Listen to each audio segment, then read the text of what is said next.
Okay, I'm hoping this will work.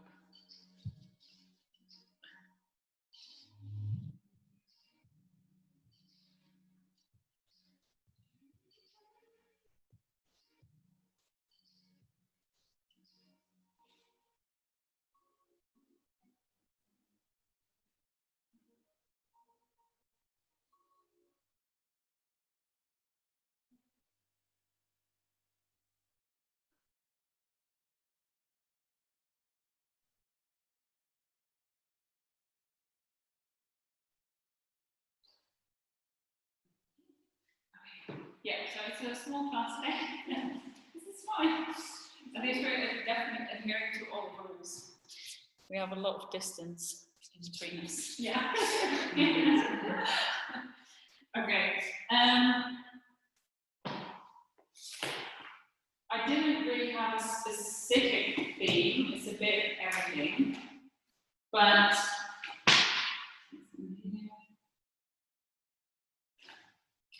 yeah, kind of following on what we were just talking about like just playing yoga and body awareness. I wanted to share, I don't know if you also see a lot of yoga content on Instagram, but I do, because obviously I'm like looking for yoga all the time.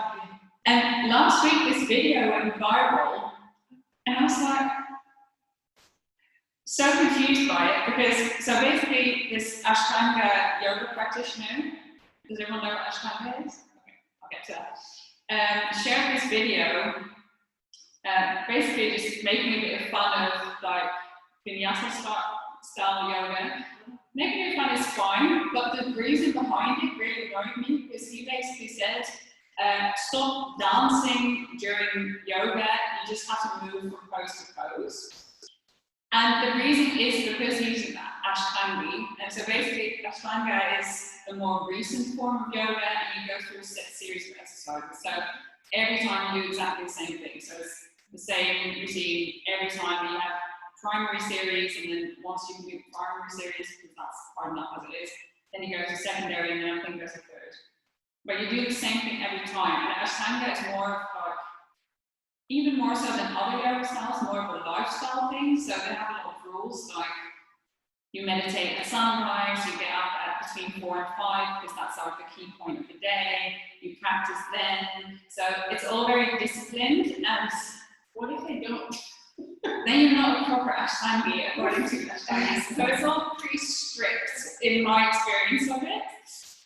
So I was just thinking about this video, and everyone, it went viral, people were like agreeing with this, and I'm sitting there thinking, okay, but if you move really rigidly on the mat and like see the alignment as the holy grail, then first of all you're going to miss that alignment. We work with alignment as well, but more as a guideline and not as like, this is how it has to be, because everybody is different, and it's not taking into account like, not just height and size, but male, female, or cultural differences, what sports you did as a child, because all those things are affecting your body as well. So this specific alignment won't actually work for everyone.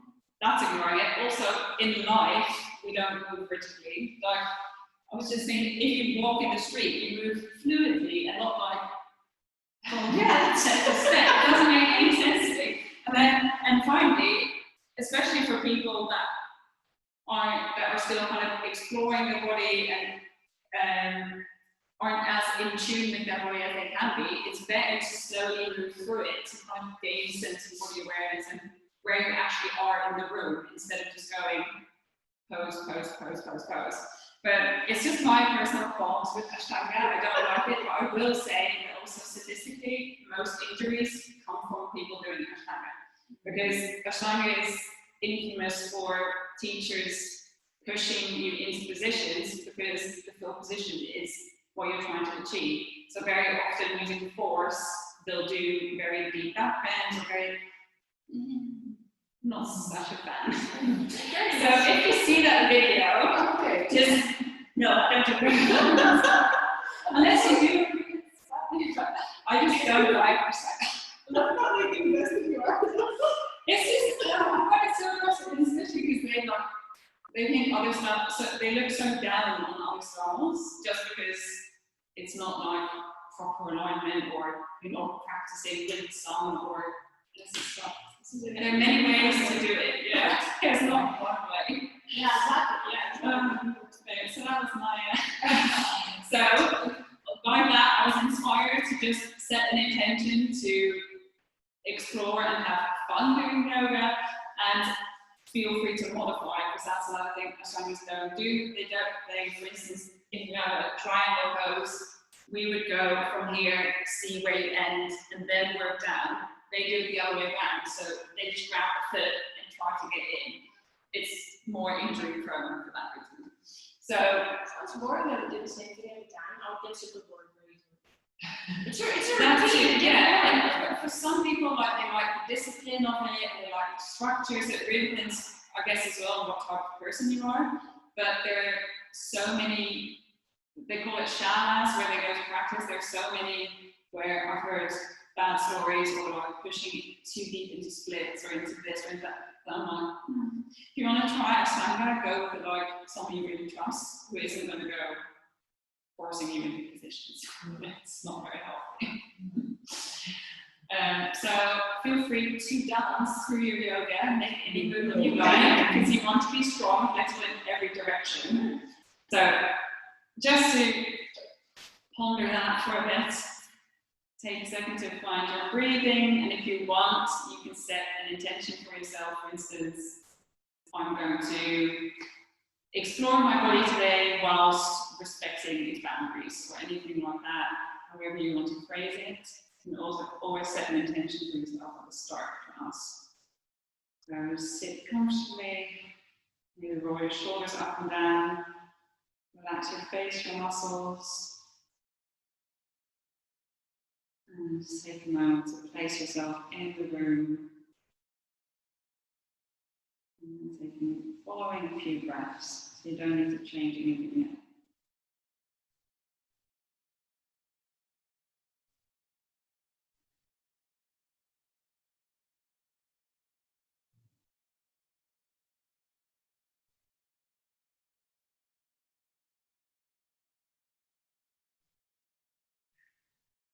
If you already feel like you want to move a bit, or stretch your shoulders, your neck maybe, feel free to just move around.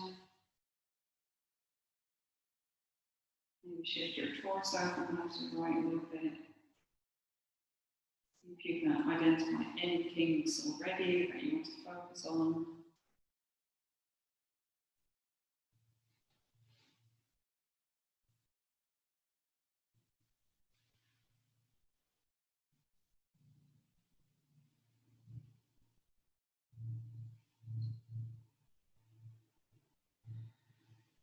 And to start the practice, we'll do 3 conscious breaths. So we inhale and exhale through the nose. And we're going to inhale, filling up the belly. And slowly exhale.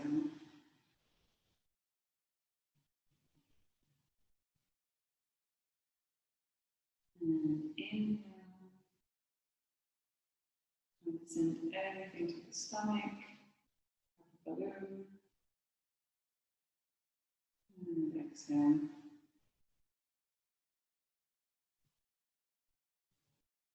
And final inhale.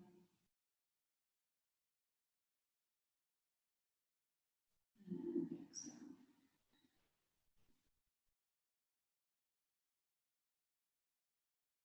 From here, you can open your eyes. I'm just going to start with a gentle twist. So keeping your butt on the floor, right hand goes on your left knee, and you gently twist over to the left. So it doesn't need to be very deep, not warm yet. These kind of twists are very good for your thoracic spine, and I find it easier when I'm sitting down, because then you know for sure that your hips aren't moving along, and it's really coming from your spine. Switch to the other side.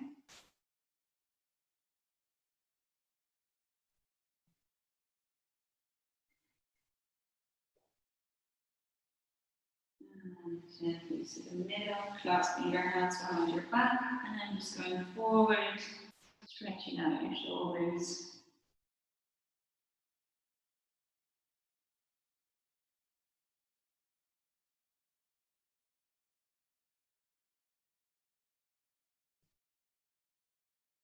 And rolling up, going to the mat onto all fours. For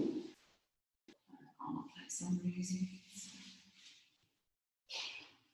Just switching some. Can I ask something? Yeah. Sorry to jump. How does I'm very sleep deprived today for personal reasons, but does it affect like concentration? I mean, I'm sure it does, like in some way. Does it affect like, the way the body responds to practice? I think so, yeah, especially because like the yoga or the breathing, or both. Maybe both. I mean, the more you do yoga and the more you do breathing exercises, you'll get closer to what your body is supposed to be doing.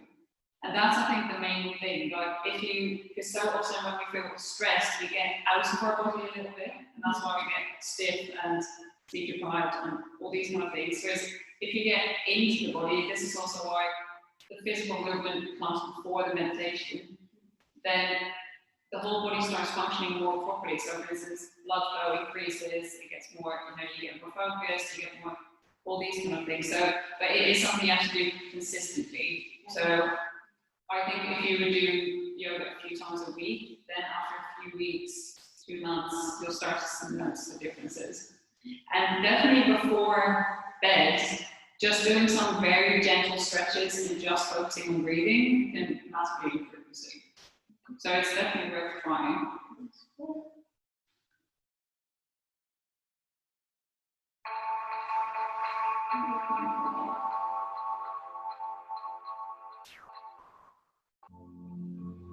Okay, so when we're on all fours, first take a second to find where you are, pull the belly button towards the spine, so you're sinking in the lower back. You want to crunch it up. Make sure your fingers are not fully flat on the floor, but you're kind of grabbing the mat on the spider fingers. And make sure that your upper body is lifting upwards. So even though you're pressing in the mat, the shoulders want to go to the top of the room so that you're not sinking into your shoulders for your wrists. From here, you're going to pull your toes under. You're just going to do some fire hydrants with the foot still on the floor. So you keep the toes on the floor, you're just going to open the right leg as far as you can, squeezing the glute, and back, open, squeeze the glute, back. And just keep doing this a few times until you start to feel that glute muscle activate.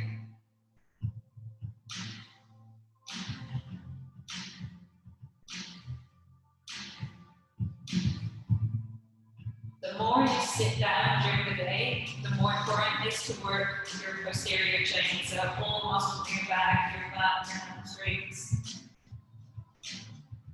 A few more times.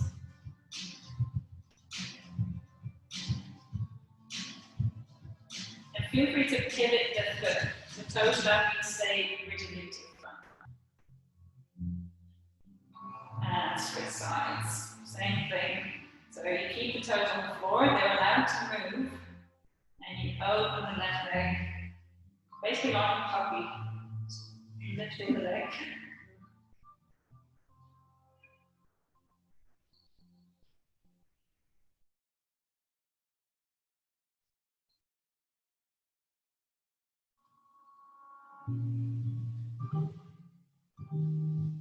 And relax. From here, right leg sticks out backwards. Here again, as you lift the leg, make sure you don't do this, sinking in the back.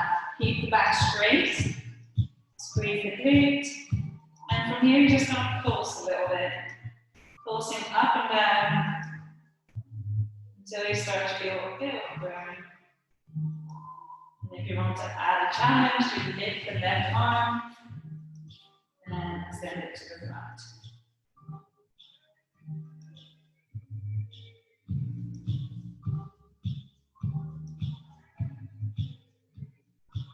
And switch sides, left side, same thing.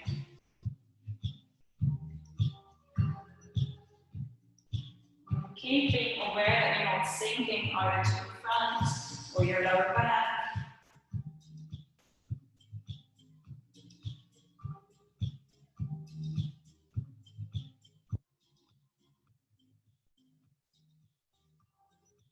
few more times.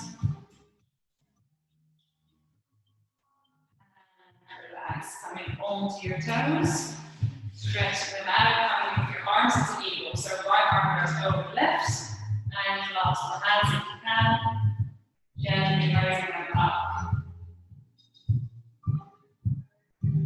If your toes start to hurt at any point, you can just go flat on your feet.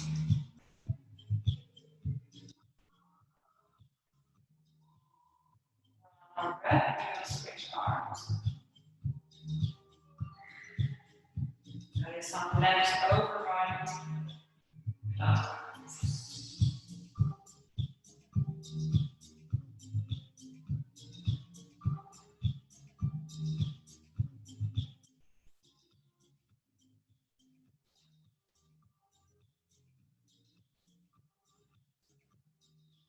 One more deep breath.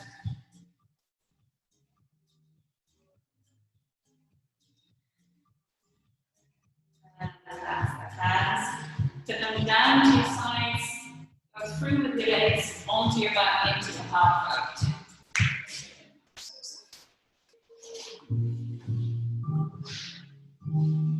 So if you want, you can go straight into the full boat. See whatever you find comfortable at this time. I'm going to do 3 breaths here.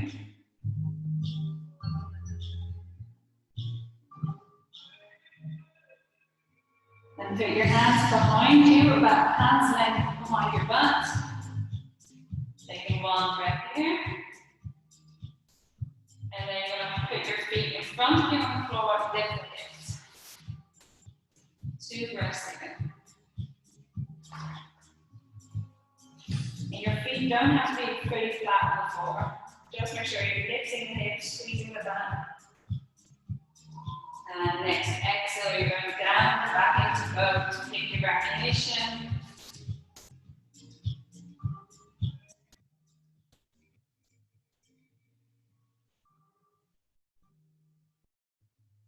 And same thing, hands behind you.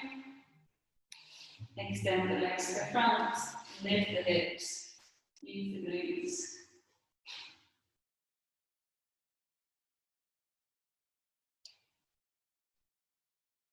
And one more time, just let the back to boat.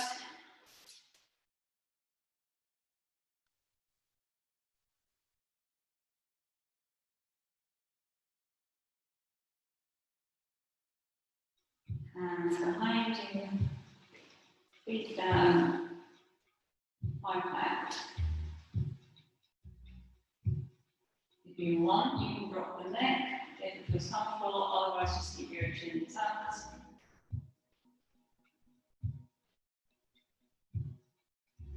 And gently release. Coming onto our elbows, we're going to do some scissor legs. So your left leg goes up, and you're going to scissor it, lift the right leg off the floor, and then just start scissoring them until you feel it burn. So we scissor, scissor,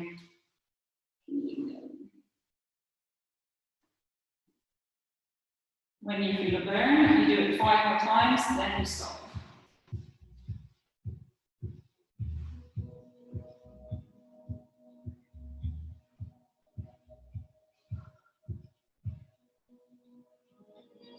Taking 2 deep breaths as a break. After you've done that, and we'll do it 2 more times.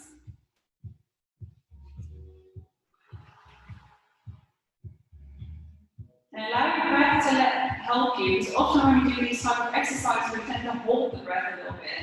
But it won't do you any favors because your muscles need the oxygen. So get up onto your elbows again when you're ready. Same thing. So scissoring and trying to focus on the breath. Just keep it flowing. I have a tendency when I get nervous or when I'm stressed, I stop breathing quite literally. But it doesn't help you. Your brain needs the oxygen, your muscles need the oxygen.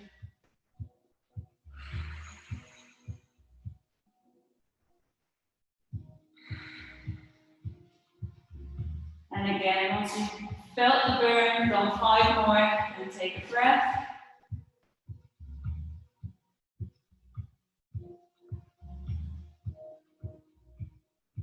And do the last round.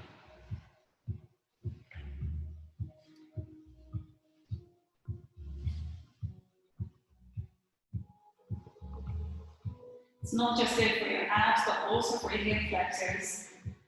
So make them nice and strong.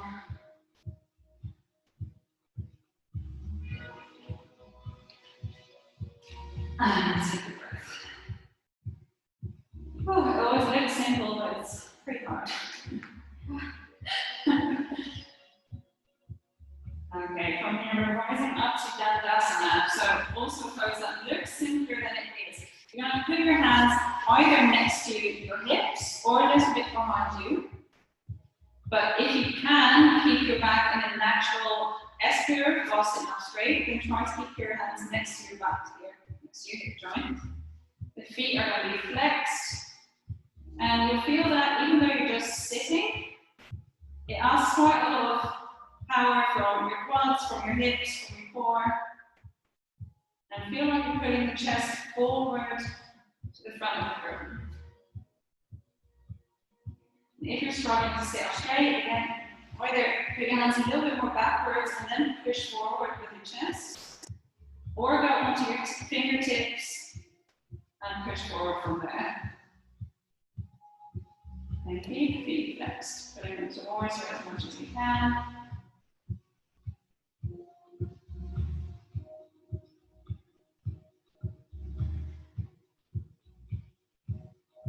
And relax, and roll up into a little ball, and keep rowing it until you end at the front of your mat, standing up.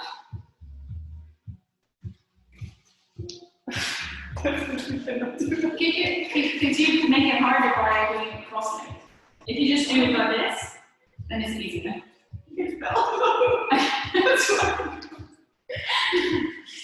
Okay, from here, and I'll say my very long sequence. Yes, okay, we're going to go into a lunge with first a straight leg. So your right leg is going to go backwards and take quite a deep step. So a long step backwards. And for now, just hold your hands on your hip bones and try to make them as level as possible. So it's fine if there's a little bit of difference. But if you feel very much like you're hanging towards one side, then try to adjust. I'm holding here for 3. Breaths.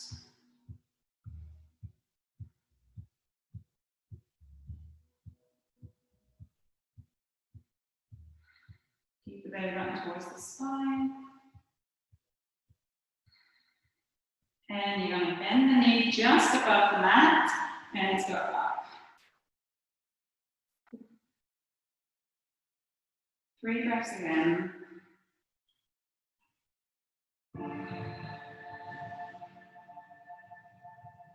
Once you've done 3 breaths, you're going to step onto your left foot, so you're already at the front, and pull your right knee into your chest as much as you can. So balancing here, pulling the knee in as much as you can. And here as well, try to not do this, but really put it in towards the chest. Yes. If you want, extend the arms.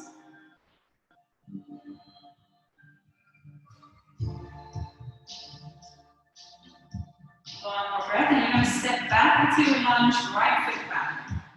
So, big step, arms are up this time, back leg is extended. And from here, I'm going to twist. So your right arm goes down next to your left foot, twisting up towards the ceiling with your other leg. Back leg stays straight.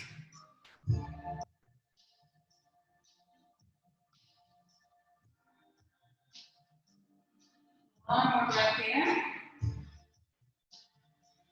And then make sure that the hand you've got on the mat now, you're really pressing into it as much as you can. Extend your right leg further as much as you can, so wiggle it backwards until you can't go any further. And from here, you're going to step into your side plank.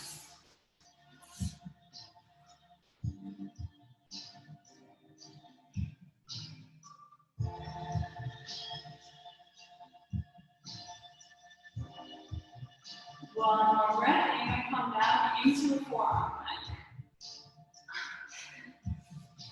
So a lot of core today.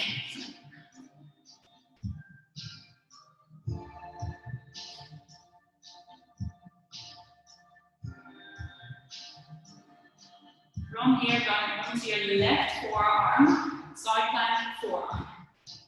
Yes.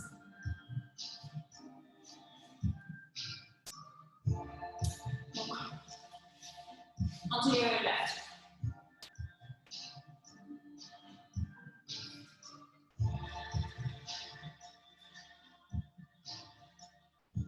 One more deep breath, keep squeezing the glutes, push up the hips. Coming back to a forearm plank, walking your legs into a dolphin.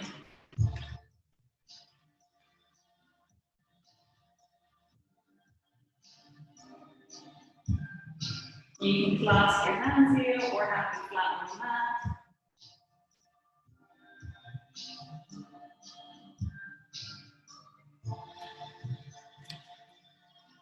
And from here, step your feet backwards a little bit and come into regular downward facing dog.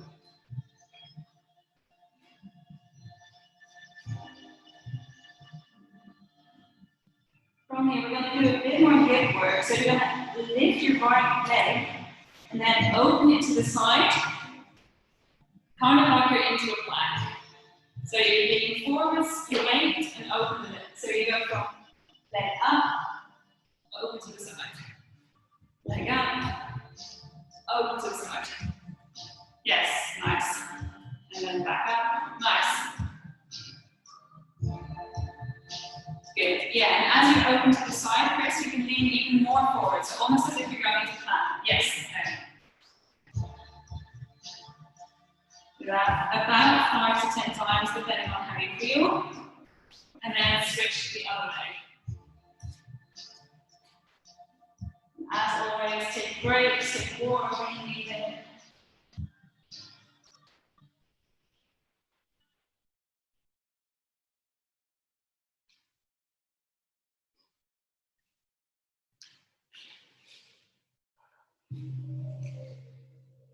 And once you've done that set, take a second child's pose or some more.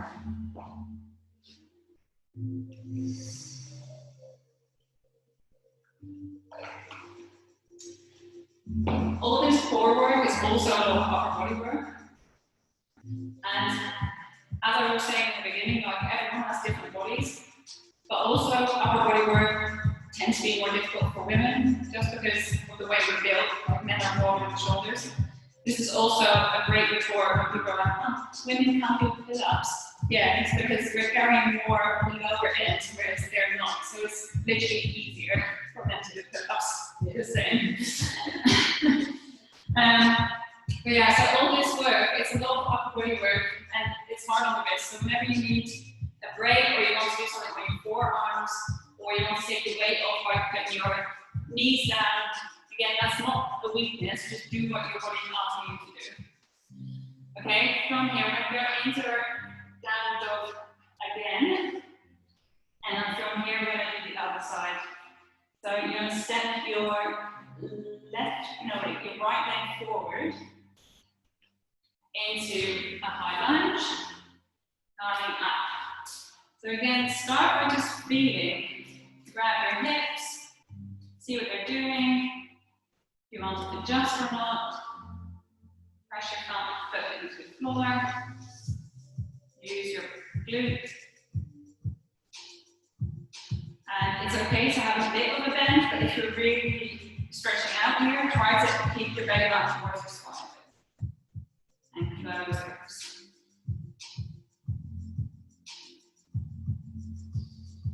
From here, you're going down towards the floor, arms go up.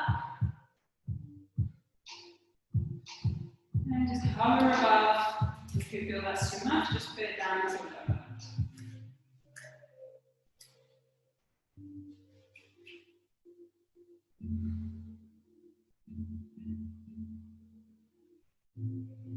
One more deep breath, and then you're going to step onto that right foot, putting the knee into the chest. So here as well, the hips are level. You're just trying to put it in as far as you can without helping it or putting it in. So pull in that knee. This is your hip flexor working. If you want, extend your arms.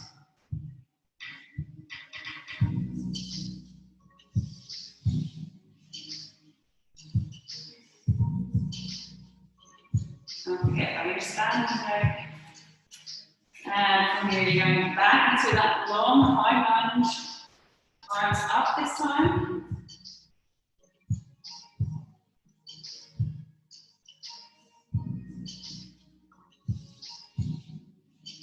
And just keep standing your body, and then making corrections as you see fit. So maybe arching too much, maybe my ribs are sticking out, maybe I want to feel what my hips are doing.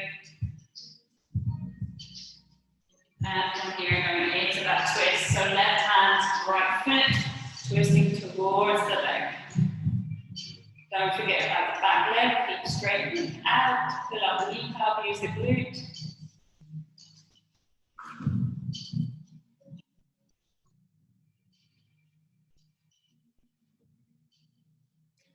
One more deep breath, and from here you're going to step into your side plank again. So first make sure your left leg is as far back as it can be. You need a little space for plank.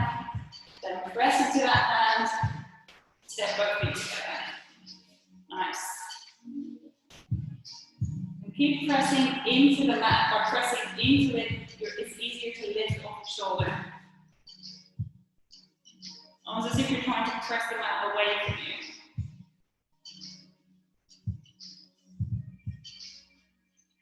And rotating into a forearm plank.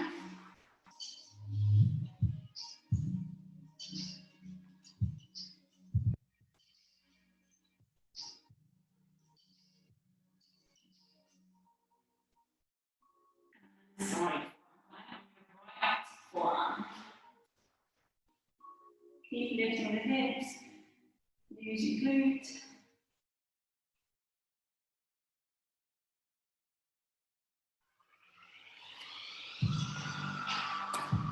Rotating back to forearm plank and walking into your dolphin.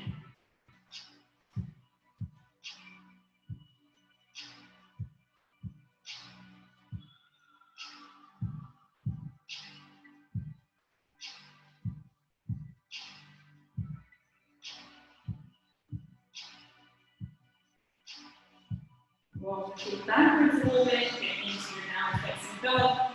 Now do one more set of those hips. So lifting the right leg, open it to the front. About 5 to 10 each side, depending on how you feel.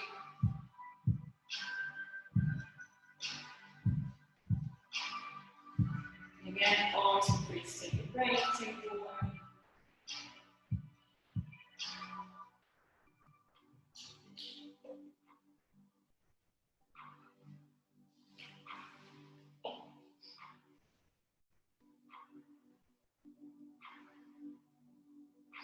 Okay.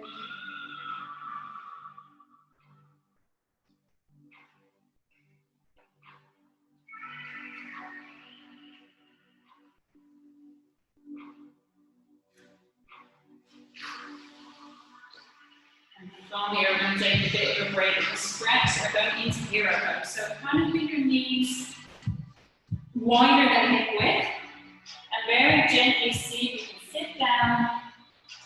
If it's warm enough already, you can always sit on a block if it's uncomfortable. Just stretching this area ever so little bit. If you feel very comfortable, you can always go further by lying down. If that feels like it's pinching your lower back, then either lift your chest up towards the ceiling or just come onto your elbows.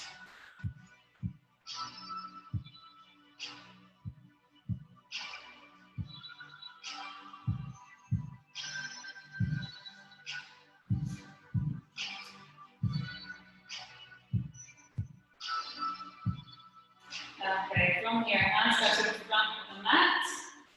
And just jump them to the front into a half lift. So we're trying to get as straight as back as possible, engaging both legs.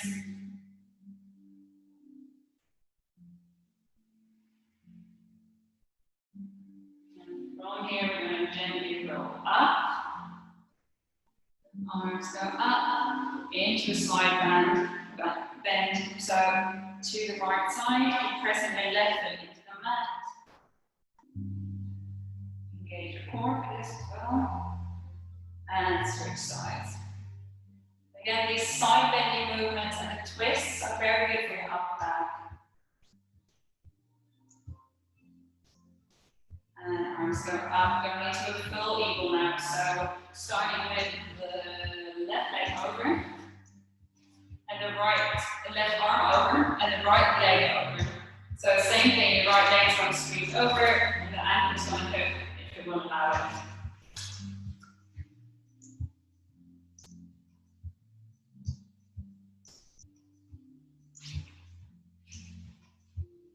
Keep squeezing the thighs together. That's also going to help stabilize. One deep breath. You're going to unhook your right foot, don't put it down yet, and extend it to the back into a warrior three. Your arms stay where they are. So in warrior three, try to keep our toes pointed at the floor, try to keep it straight back. Press the foot, standing foot into the floor.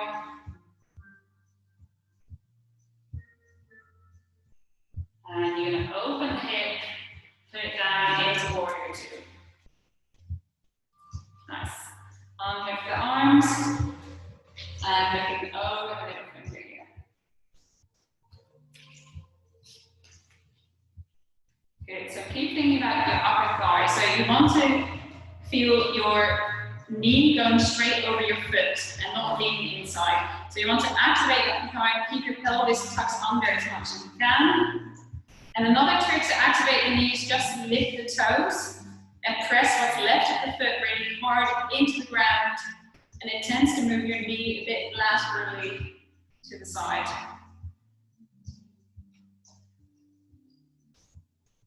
From here, we're going to reverse. So right arm goes down, left arm goes up. Legs stay where they are. So don't allow the knees to fall inwards. You're going to circle it all the way around to the front of the mat, right arm up.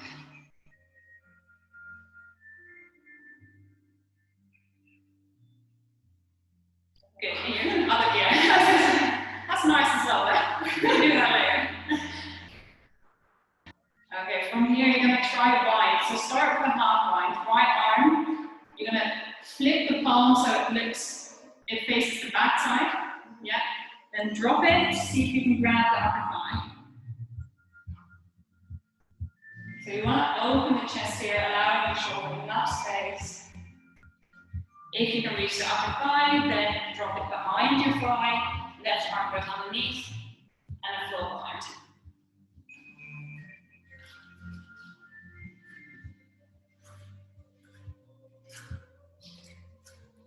Two more breaths here.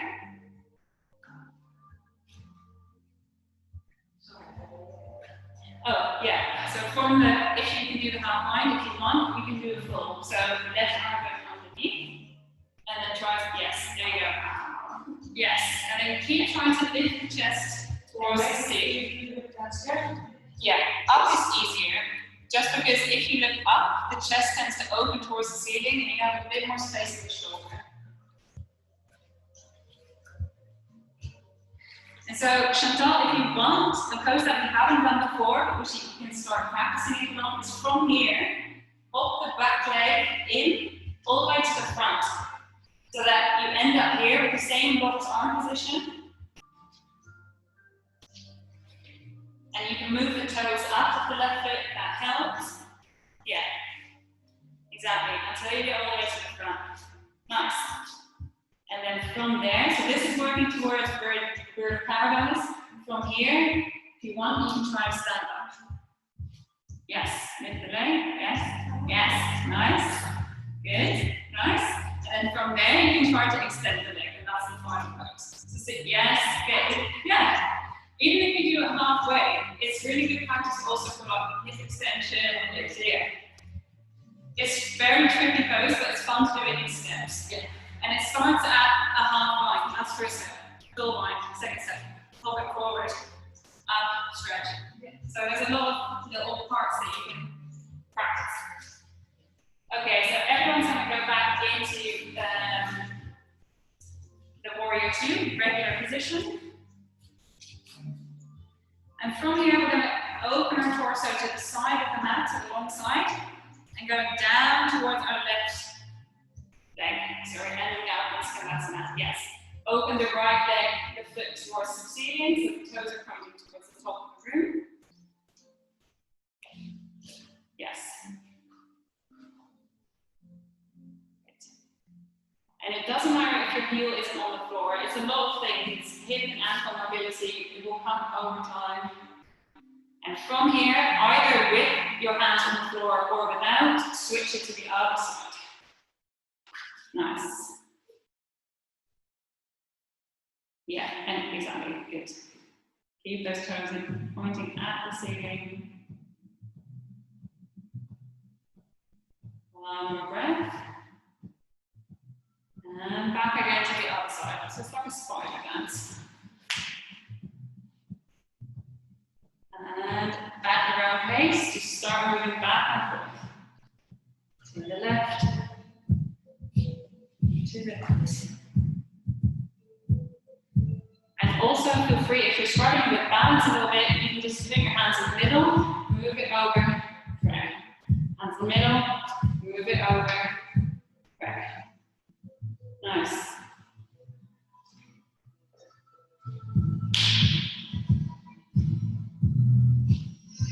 And everyone, hands in the middle.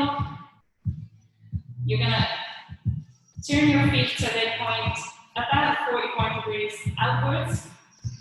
Bend the knees, wide stance, coming up into a lotus position. So you can either have your hands in prayer or out. Turn the light on this.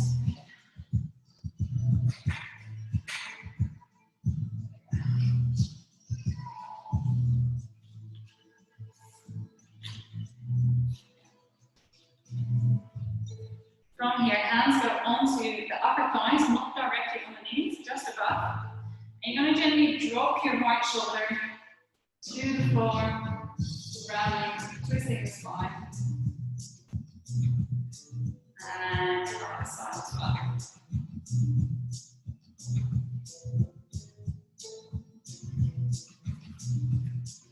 And back to the center. So again, in this position as well, just as in Warrior 2, we're trying to keep a straight back. So not even a neutral back, but the lower back is straight, as if you're going straight down the wall. So keep tilting the pelvis, activating the inner thighs. And from here, we're going to do a little bit of footwork. So you're going to go onto your left toes, but keep the ankle pointing towards the long side of the mat. So don't stick it backwards. Keep it that way.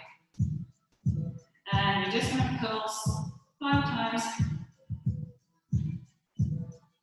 And switch feet.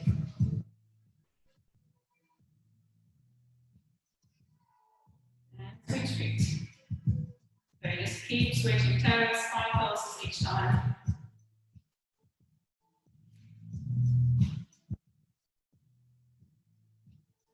So start to feel burn in your thighs. And coming into center from here. So from last position, we're going to do both toes and just hold. Squeeze the glutes. Anytime that you need to externally rotate your thighs, squeeze your glutes. That's what they're designed to do. So it's going to help you. And relax the foot, straighten out the legs. This time I'm going to point the foot slightly inwards. It doesn't need to be exaggerated, just slightly. And gently bend forward into your forward fold. Forward legged. If you want, you can hold your ankles.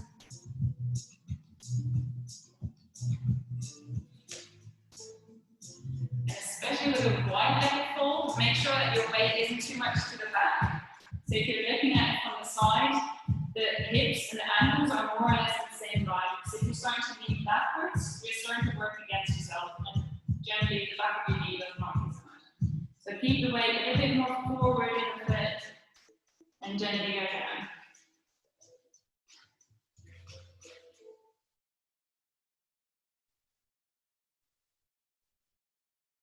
From here, your hands clasped behind your back and open the shoulder.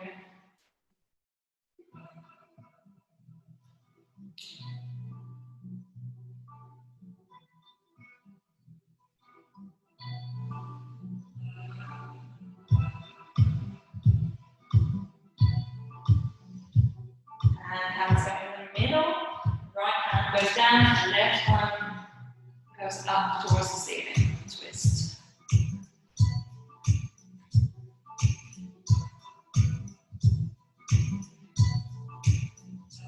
And switching sides. Left hand down, right hand twist towards. Press the feet into the mat, keep both legs straight. Because you really want to be twisting to come from the spine, not from any other body part. And back to the middle. We're going to stretch your malasana. So your heels turn inward again. Take them a little bit closer, but see how much space you need as you go down. You're going to go elbows to the inside of your knees. Whole foot on the floor. And lift the chest. Try to keep straight back.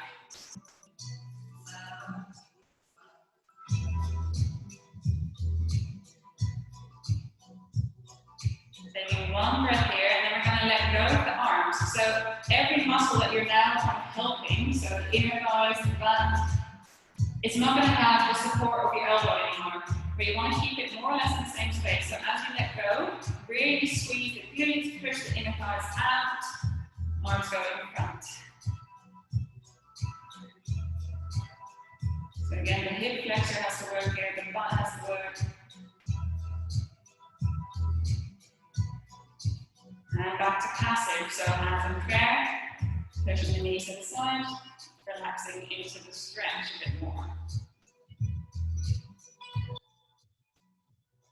So ideally, you always want to come to a point where you can support your own stretch. So this is why these kind of exercises are useful so you can see if you would really collapse, let go, there's a lot of strength there to be done. If it's much easier for you to flex it out, but you struggle to hold it, the strengthening needs to be improved. So you can see where you're at as you let go. So one more time, let go. Keep squeezing them outwards.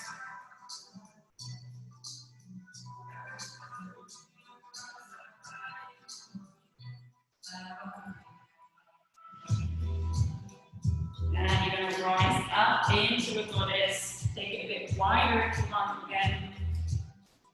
And we're just going to do a few body swings. So from here, your arms are wide, starting with back, the side and to the front. From there, you're literally going to drop it round and then go into a left side bend. Side bend. Yeah, so you drop the arm all the way down, just hold it over the floor, the other arm goes up. And just do that a few times at your relative pace. Don't worry too much about, as we said at the start, about alignment here. Just try to see how it feels moving in all directions.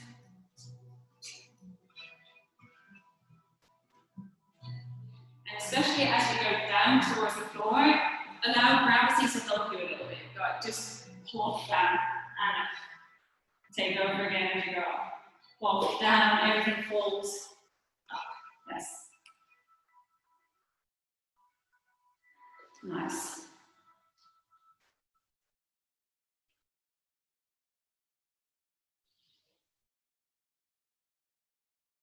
Good. From here, we're going to turn towards our left foot. Hands go down onto the mat. Have we done those ones? We have not. To the front of the mat. Both feet there, rising up, going into the eagle, the other side. So this time, right arm over, left leg over. And squeezing the thighs together. Squeezing is always a stabilizing action. Nice.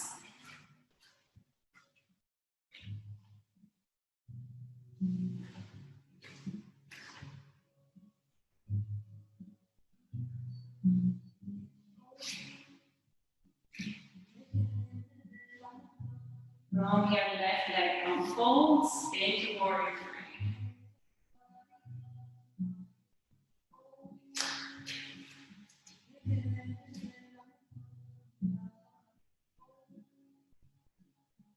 Bend the front knee, open the left hip into warrior two.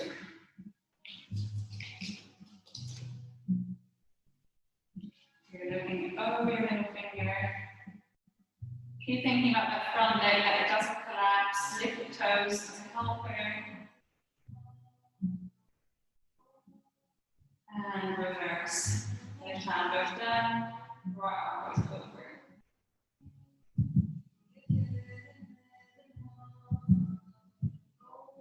And same thing here, so you're going to drop the arm onto the floor, switch arms, so left arm goes on top.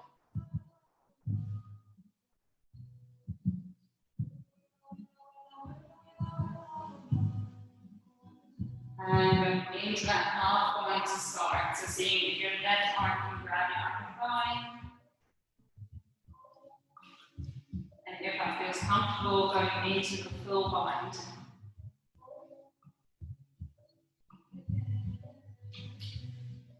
And if you want to work parallel here, you can. So again, stepping the leg forward, seeing if you can lift, seeing if you can extend.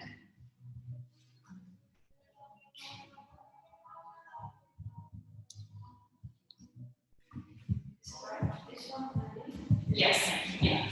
And then try to keep the chest as open as possible. Yes, there we go. Yeah, good.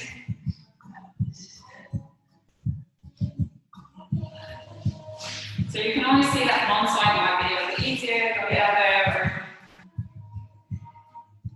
But even that is progress enough, like just walking forward, seeing where you can go until your shoulders are. Yeah, and then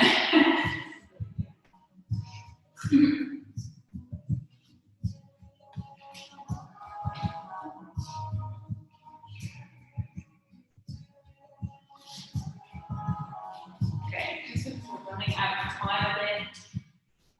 And we're going to go on with the next part after this, because this is both sides anyway. So from here, step into a plank. I'll do a little bit backward to end. From your plank, you can move through your chaturanga. So if you want to do this on your knees, that's completely fine. But the idea is that you shift forward as much as possible, so you can see that the arms get into a diagonal parallel angle here. Then you lower halfway until you're about in a 90-degree angle. Hold there for one breath. Then lower down, lifting up until you go back. Putting the chest forward, squeezing the back. Yeah, so shift your weight as much as you can. Then lower down, and now hold. Yeah, good. Yeah, every mid-turn is one. It's a very tough pose, and this for upper body strength, chaturanga is very effective. Okay, from here, I'm going to do some back variations. So to start, you're going to just put your arms alongside your palms down, pressing into the floor with your hands, and lifting both legs and your chest. So only your palms are down. If you feel like you're rocking back and forth a little bit, that's just your breath. So don't worry about it. Squeezing the glutes. We're going to lower our upper body, keeping the legs up. And relax everything. Taking one breath here, and do it again.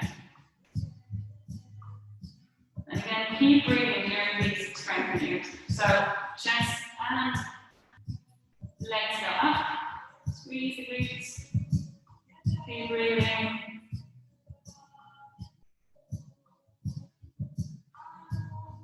Lowering the chest, keeping the legs up.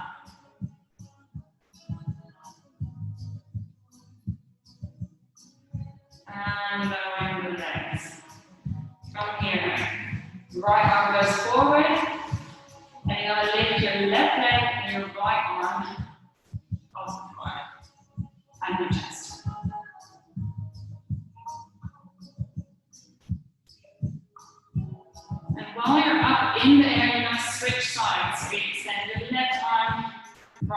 goes to the back, right leg goes up. And again, switching sides.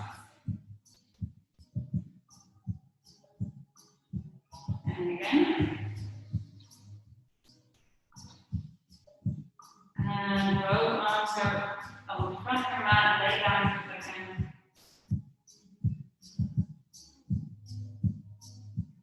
And again, this time just trying to do the upper body, so pressing the feet into the floor as much as you can. And squeeze the glutes, then lift upper body up. Squeeze the glutes.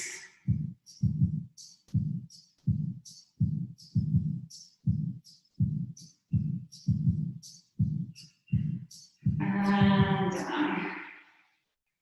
One breath here. And arms go into the front if you want. You can also keep them next to your head. And same thing, legs and arms up.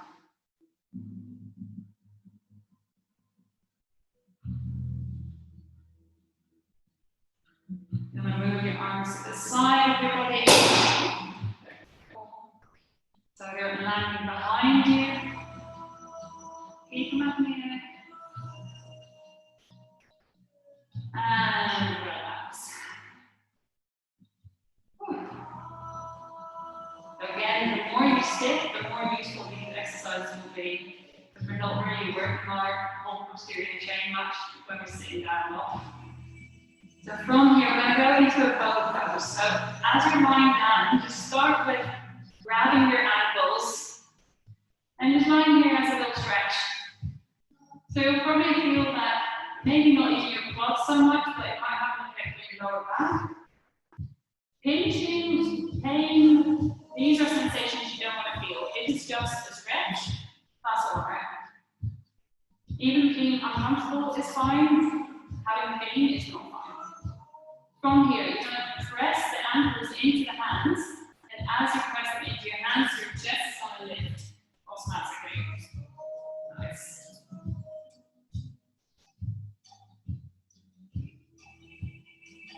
And if you want, you can lift the legs off the floor.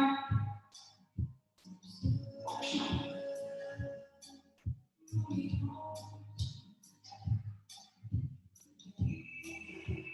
And relax. Nice. From here, rising up to your knees. So we're essentially going to do the same thing, but in camel. So the bow pose is just a camel lying down. It's the same thing. The only thing is that in a bow pose, you have a bit more control because you can help yourself as you are lying down. So you push in, and it's a bit of a strengthening to push into your hands, but it's also helping you some strength. Because with a camel, it should come from strength as well. So, but essentially, you know, if you can do a bow, you basically do a camel, it's the same flexibility. We're just going to see how strong we are. So, from here, and just do it gradually. Toes go under just to give a little bit more height here, especially if we're doing this active. Hold your hips with your hands, push the hips forward, and just start to go down in your straight. So you squeeze the glutes there.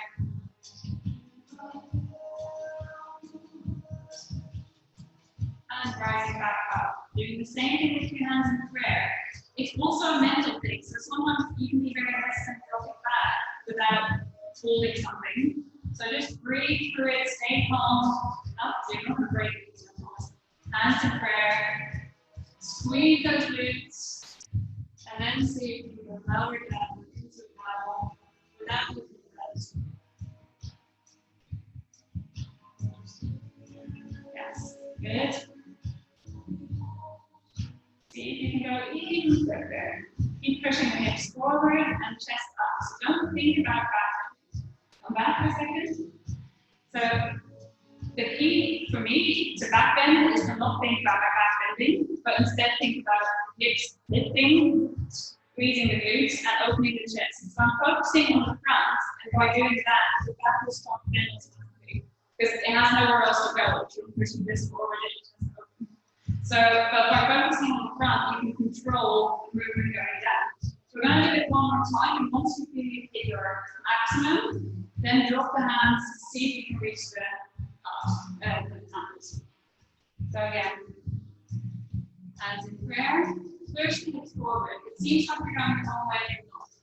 Keep pushing the hips forward, putting the chest up towards the ceiling. And then when you're ready, you can grab heels.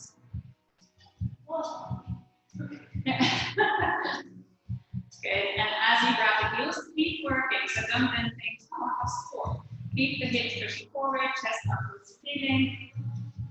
And once you've done about 3 breaths, you come back to neutral position. Just to sit and neutralize the spine a little bit.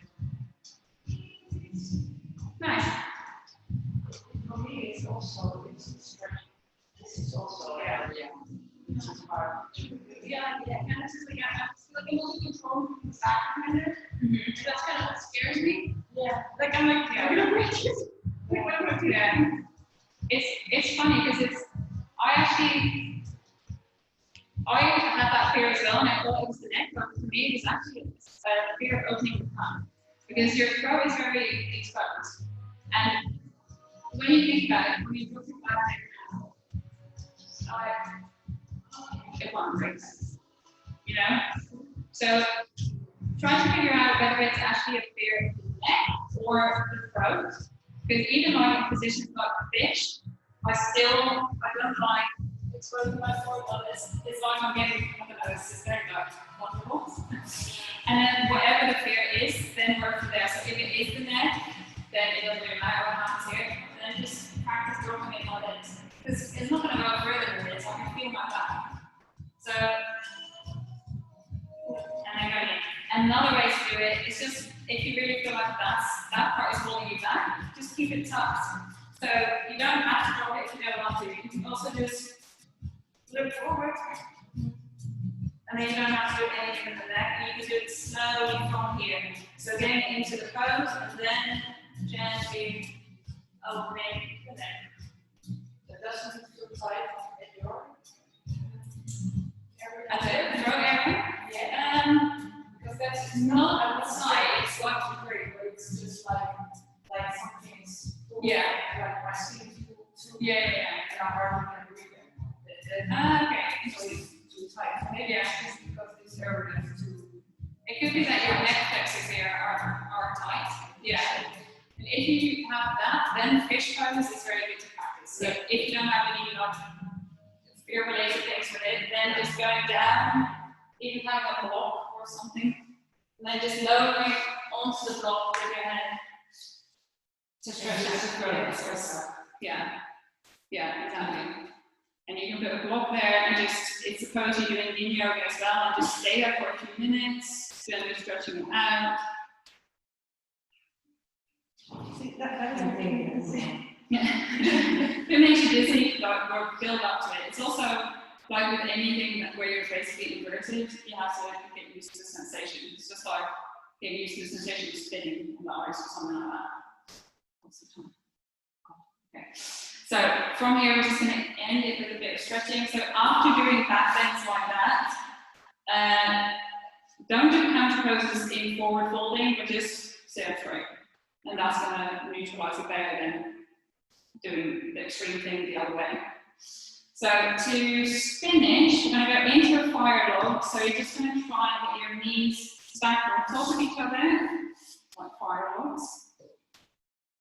They don't need to be perfectly on each other. We're just trying to get a stretch here in the side, kind of in your TFL region.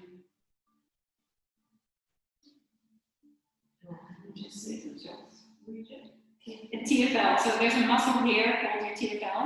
It's not very big, but I can definitely feel it. Yeah. Since TFL, no, that's TFL.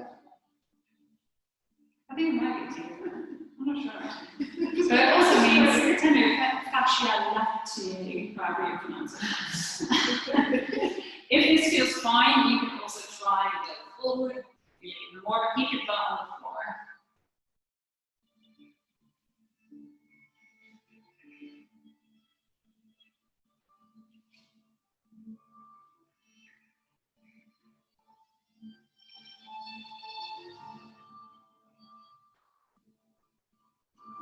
And gently coming up. You're going to put this upper foot next to your upper thigh, flat on the floor. And twist towards this leg. So you can either just hold it, or you can put your elbow outside of your knee here. Whatever you find comfortable, and gently twist.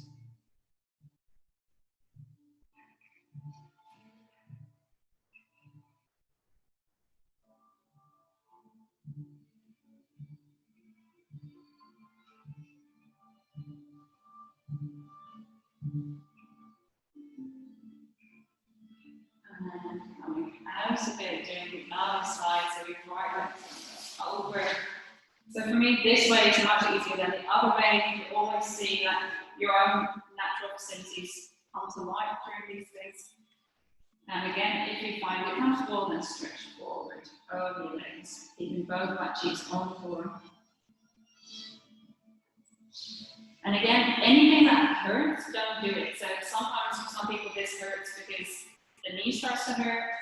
It's not worth doing it. Then just come onto your ankle or fix it or put something in between to make it more comfortable. Don't push through pain in stretches.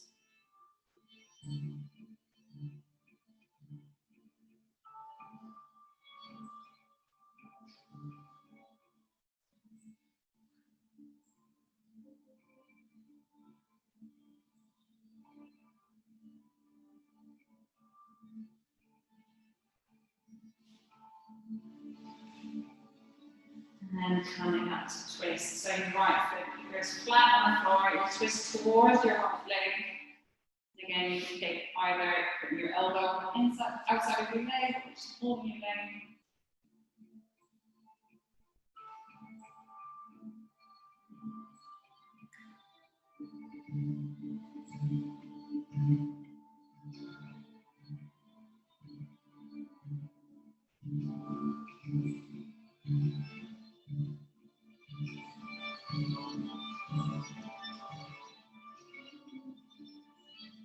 And gently twisting out, coming onto the back.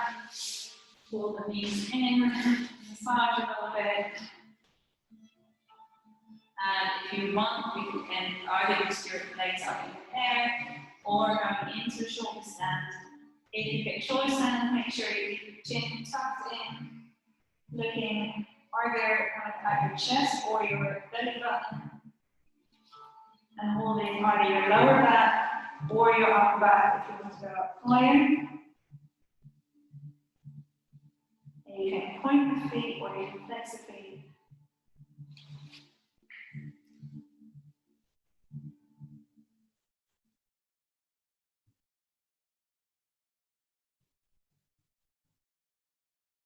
And gently making your way down. If you want, you can fit in a final stretch here, or dropping the feet overhead, or you can just come into Savasana.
Up.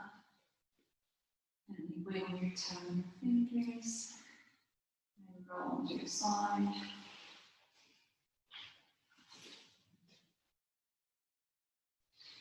You stretch out.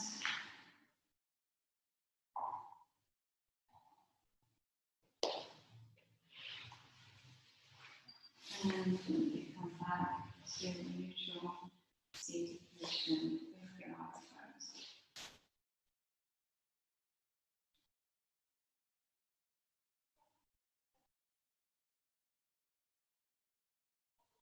Just focusing on the breathing for your time.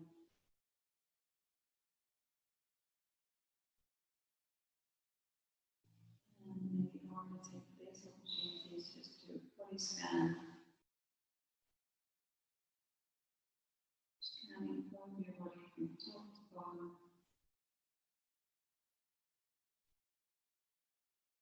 And just observing, so observing any warmth, any tingling. Observe where it might be not completely relaxed, maybe not relax your face.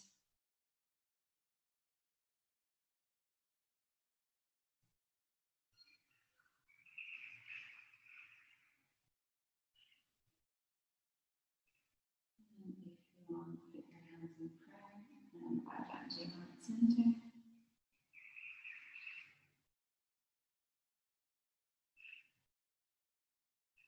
Taking one conscious breath here, inhaling through the nose, and exhaling through the mouth.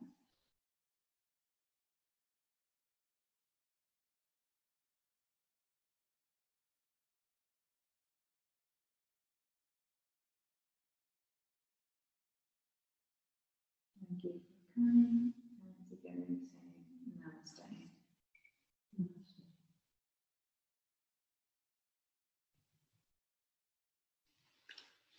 Thank you. Thank you.